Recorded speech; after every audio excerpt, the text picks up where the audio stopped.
During the 1974-75 season, Wooden knew his retirement was upon him. He began teaching life as well as basketball.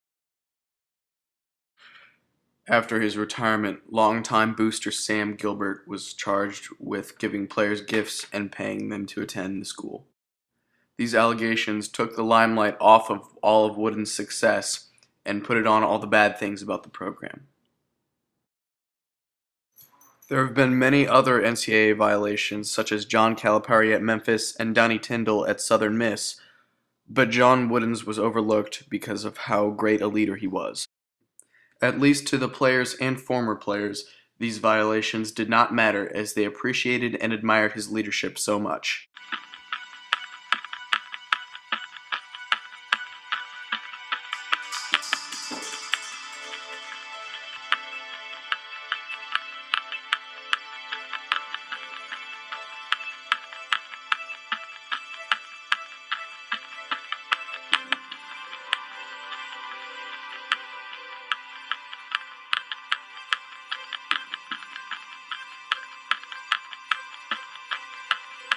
I go out and visit with Coach periodically, and I really enjoy bringing some people along with me who have not met him. And the response when we leave is overwhelming. People with tears in their eyes saying, this is the highlight of my life. And those are the kind of things that we've had in our lives ever since we were 17 years old for all of these years. It's really... It's an honor for us to have been around this man. He's a national treasure. When did you realize that it was more than just words, that it was something, a way of living your life? It took a long time. And then you kind of wake up and you go, gosh, I'm kind of doing what he used to always say to do. You know, do not mistake activity for achievement. Failure to prepare is preparing to fail. And you go, oh gosh. You know, I remember that was 20 years ago and it's still in me.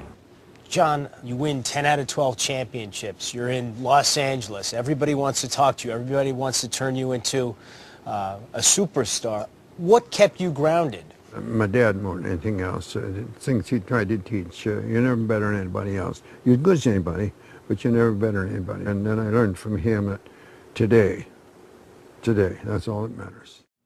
Wooden's former players played for some of the greatest coaches of all time, but still refer to him as the best coach that they've ever played for.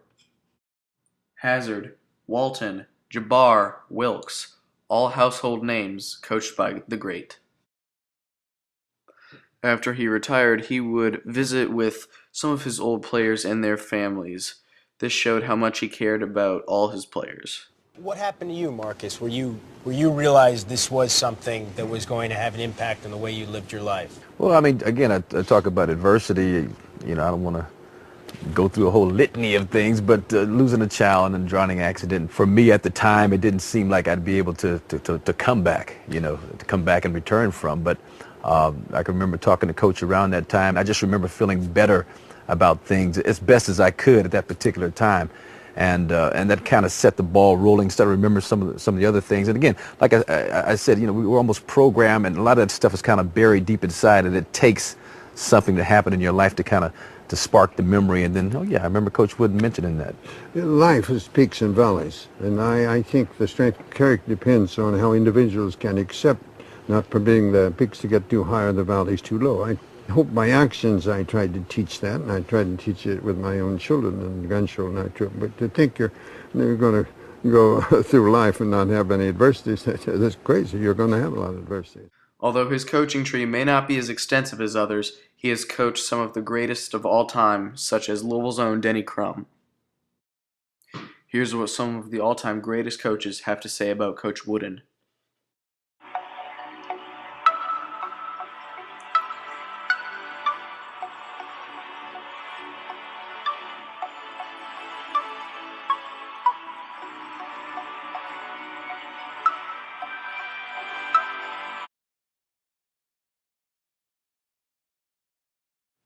Here's Elliot Ling, winner of the 2014 Wooden Leadership Award.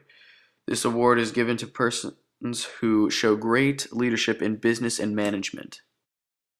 He developed the modern-day center position, and his high-post offense changed the way that college basketball teams ran their offenses.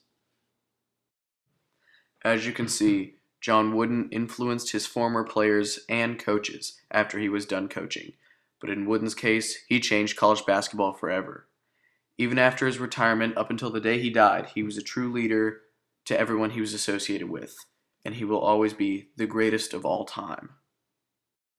In my opinion, he is not just the greatest basketball coach of all time, but one of the greatest leaders in any field of all time.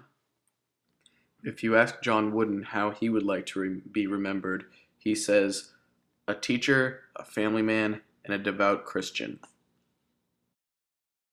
We need role models. Maybe role models are getting harder to find these days. That doesn't mean that there aren't any worth finding. John Wooden, a true hero.